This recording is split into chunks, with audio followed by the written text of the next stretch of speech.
Good afternoon, ladies and gentlemen. I'd like to welcome you and thank you for being here with us for this press conference to present the preliminary statement of findings and conclusions from the limited election observation mission sent by the OSCE Office for Democratic Institutions and Human Rights for the local elections here in Moldova. Bună ziua, domnilor și doamnelor!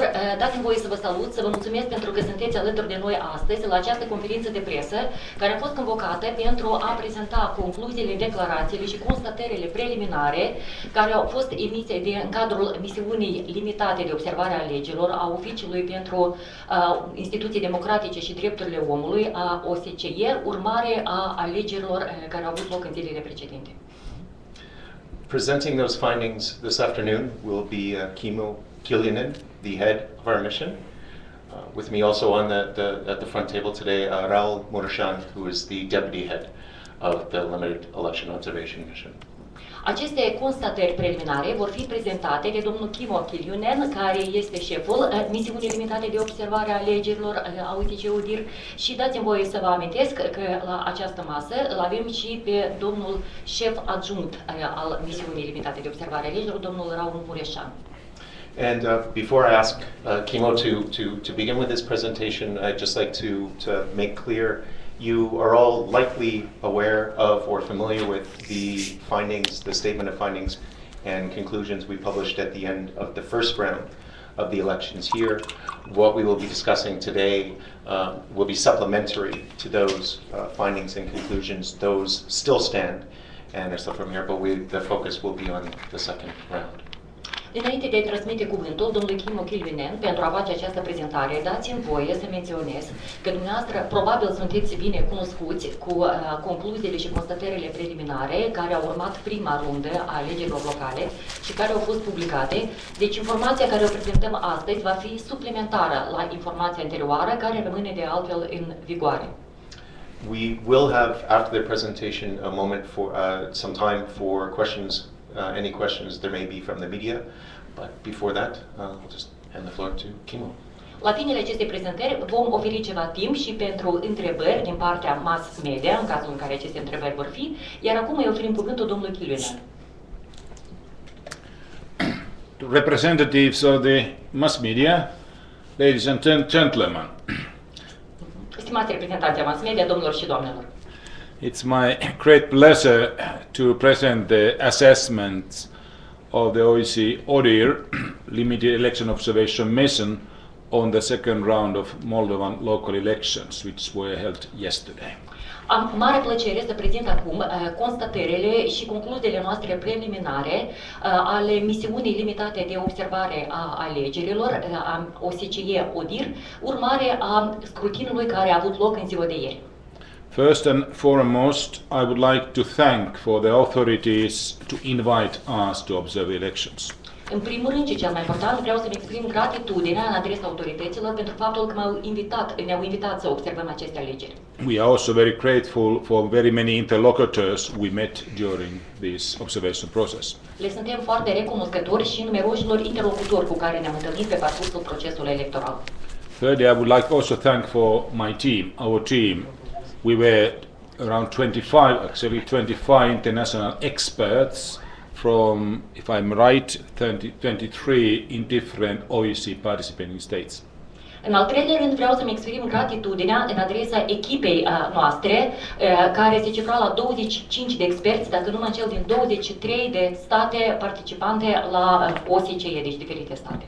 But besides thanking also not only our observers from the international side, I would like also to thank very much the local civic society organizations which also observed the elections, including different parties who sent their observers to polling stations yesterday, and we observed them almost all polling stations.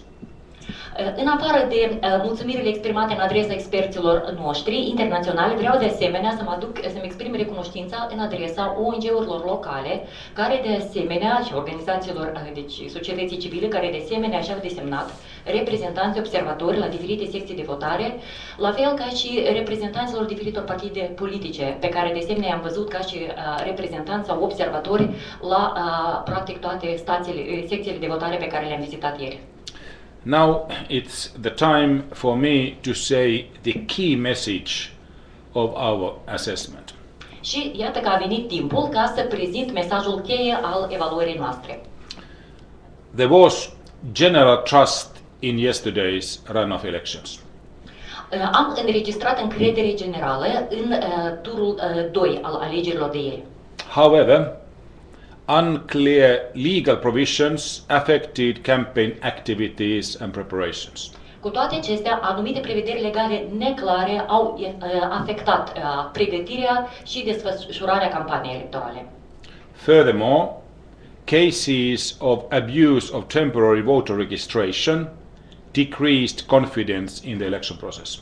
În afară de aceasta, anumite cazuri de abuz în înregistrării alegătorilor de asemenea au redus încrederea în procesul electoral. While fundamental freedoms were generally respected during the campaign, there were isolated incidents of violence and irregularities. În timp ce generalmente au fost respectate libertățile fundamentale, totuși au fost înregistrate anumite incidente izolate de violență și de nereguli. That was the main message based on our assessment. Acesta a fost mesajul de bază, deci urmare a evaluării efectuate. But let me now go into some of the further details. Dați-mi voi acum să mă aprofundez în niște detalii ulterioare.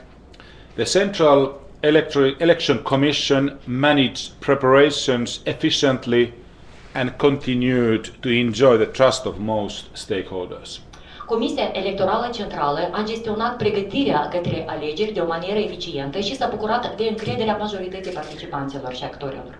The level of confidence in some lower level commissions were, however, decreased following their overall performance during the first round, including in the handling of complaints. Cu toate acestea, nivelul de încredere în comisiile electorale de nivel mai jos a scăzut, urmare a performanței acestora în prima rundă a alegerilor, inclusiv modul în care au fost gestionate plângerile depuse. A number of complaints were submitted by candidates and voters concerning potential abuses during the first round of temporary residence registration provisions. Un număr de plângeri au fost depuse de candidați, dar și de alegători în prima rundă a alegerilor, deci plângeri privitor la posibile abuzuri a prevederilor care țineau de înregistrarea temporară a vizei de reședință a domiciliului. The result was reduced public trust in the integrity of voters' list. În rezultat am avut un nivel redus de încredere a publicului în integritatea listelor alegătorilor. The Parliament ultimately held a hearing on the issue. În ultima instanță, Parlamentul a ținut și audieri la această temă. The Ministry of Information Technology and Communications announced it would investigate, but no results had been made public as of yesterday. Ministerul Tehnologiei Informaționale și Comunicațiilor a anunțat că va gestiona această temă, acest subiect, însă niciun fel de rezultat a activităților nu a fost anunțat sau făcut public până în ziua de ieri. About legal framework. Acum să vorbim despre cadrul legislativ. The legal framework doesn't adequately address runoff contests.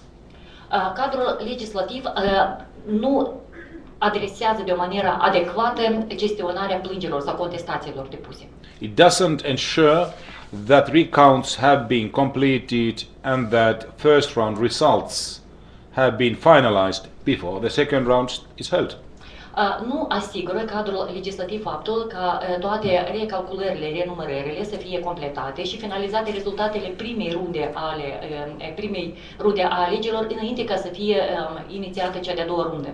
Furthermore, the law also doesn't clearly define when candidates may resume campaigning after the first round silence period ends. În afară de aceasta, cadrul legislativ nu definește în mod clar când anume candidații pot relua agitația electorală după perioada de liniște, perioada de tăcere, deci urmarea primei runde a alegerilor. The Central Election Commission put the start of the runoff campaign at 16th June, while most candidates began earlier, the day after their first round vote. Comisia Electorală Centrală a fixat ziua de 16 iunie ca și ziua începutului agitației electorale pentru cea de-a doua rundă a alegerilor. Cu toate acestea, majoritatea candidaților au început această agitație mai devreme, practic a doua zi după prima rundă a alegerilor. As regards to the media, În ce privește mass media? the media provided the public with broad coverage of the campaign, but failed to provide balance. Mass media a oferit publicului o reflectare vastă a campaniei electorale, cu toate acestea nu a reușit să asigure echilibrul necesar. While the Audiovisual Coordination Council noted this bias in its report for the period from 7th to 14th June, it failed to take any action.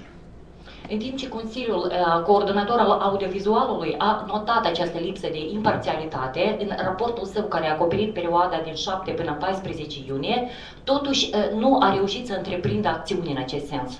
Furthermore, it has yet to publish its report for the second round. Mai mult decât atât, cel de-al doilea raport al CCA pentru cea de-a doua rundă urmează încă să fie publicat. Thus, Audiovisual Coordination Council was unable to ensure respect for media laws. Astfel, Consiliul Coordonator al Audiovizualului nu a fost capabil să asigure respectarea codului mass media sau legilor mass media. About the campaign. Cu privire la campanie, The campaign was generally more discreet than during the first round, and its intensity and tone varied across the country. campania, generalmente vorbind, a fost mai discretă în comparație cu prima rundă a alegerilor, iar conținutul, intensitatea și tonul ei a variat în diferite regiuni ale țării. Candidates were able to campaign freely in a calm election atmosphere. Candidații au fost capabili să țină agitația electorală de o manieră calmă și liberă, într-o atmosferă calmă. Nevertheless, there were 4 reported incidents of election-related violence. Cu toate acestea, au fost raportate 4 incidente de violență în legătură cu alegerile. The misuse of official resources for campaign purposes by some incumbents was also noted. A fost notată de asemenea și utilizarea incorrectă sau abuzul resurselor administrative de unii oficiali. This is my basic summary of our assessment. Acesta este sumarul meu de bază a evaluării alegerilor din partea noastră. More information and detail you can of course find in the preliminary statement itself. Mai multe detalii, mai multe informații, desigur, puteți găsi în aceste declarații preliminare. That's available online as well as on your way out from here. Această informație este disponibilă în versiunea online, dar o puteți găsi și în varianta printată în încăperea de alături. We are now ready for answering any questions you might have. Acum suntem pregătiți să răspundem la orice întrebări pe care le-ați putea adresa dumneavoastră. Thank you, Kimo. All right, as Kimo's mentioned, we do have time for questions right now. So I'll ask you, please, if you do have a question from the media for us, please raise your hand and we'll have a microphone brought to you. Cum a menționat domnul Kimo Kilunen, acum avem timp pentru întrebări și răspunsuri, deci vă poftim în cazul în care aveți întrebări, să ridicați mâna, să vă prezentați și să ne spuneți întrebarea.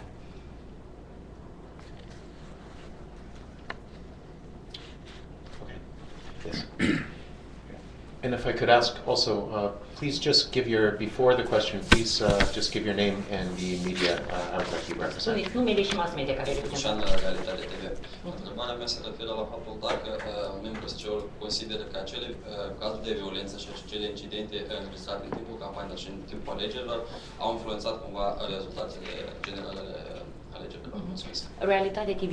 The question is, does the OSCE Limited Election Observation Mission believe that those isolated incidents and acts of violence, exactly as you have mentioned, so did they affect in a way the outcomes of the elections? Thank you. We have noted those violences, and that is obviously serious that we noted them. Noi am notat, desigur, aceste acte de violență și le-am tratat foarte serios în cazul în care le-am notat. we are not available to say what was the impact in the real election results. Nu suntem în poziție totuși să spunem care a fost impactul acestora asupra rezultatelor alegerilor. We didn't assess that one. Nu am evaluat acest lucru.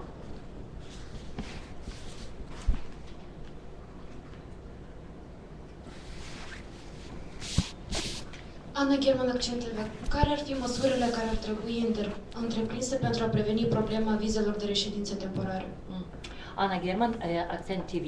What are the measures to be undertaken in order to prevent in the future this problem of the temporary residence registration provisions? First of all, I would still a little bit like to continue for the previous questions you made concerning election violence. Dați-mi voi inițial să continu un picuț răspunsul la întrebarea anterioară privind incidentele de violență pe care le-am notat. Of course, all these cases should be properly investigated by authorities. Evident, toate aceste cazuri trebuie să fie investigate de o manieră adecvată de către autorități. As well as doing then what is necessary. Pentru a vedea, deci, pentru a întreprinde măsurile care sunt necesare în continuare. As regards to the temporary voters registration, that was an issue which we already mentioned and we noted it. În ce privește registrarea temporară a vizei de reședință, este un aspect pe care noi l-am notat și l-am menționat chiar adineauri. This was clearly an issue which created the situations that the voters' trust on the voters list was really diminishing. Categoric, acesta a fost un subiect care a condus la descreșterea încrederii alegătorilor în listele alegătorilor. And not only that one, obviously, the general trust on the election process itself was diminished. Și nu doar încrederea în integritatea listelor alegătorilor, deci generalmente vorbind a fost redusă încrederea în procesul electoral ca atare. It was important that Parliament already had a discussion on the matter. Este important că Parlamentul a ținut deja o discuție la acest subiect. And it's very important that proper legal measures are made for the future also that this type of situation could be avoided because clearly the mistrust was created. Și este foarte important ca ulterior să fie întreprinse măsuri pentru introducerea amendamentelor în cadrul legislativ pentru a preveni acest fel de incidente pe viitor, fiindcă, cum am zis noi, ele au dus la descreșterea încrederii în procesul electoral. As regards to concrete recommendations, we are very willing to provide them in our final report. We will assess the situation accordingly. În ce privește recomandările concrete, noi suntem foarte doritori să facem acest lucru în raportul final pe care îl vom publica, deci și care va conține evaluările acestor. The final report is available for you, for the media, for everybody in 2 months' time. Acest raport final va fi disponibil pentru dumneavoastră, pentru mass media, pentru toată lumea, cam în 2 luni de astăzi. So we register this problem of temporary registration as a serious issue. Da, am luat nota, am înregistrat această problemă cu viză reședință temporară ca și subiect important, subiect serios.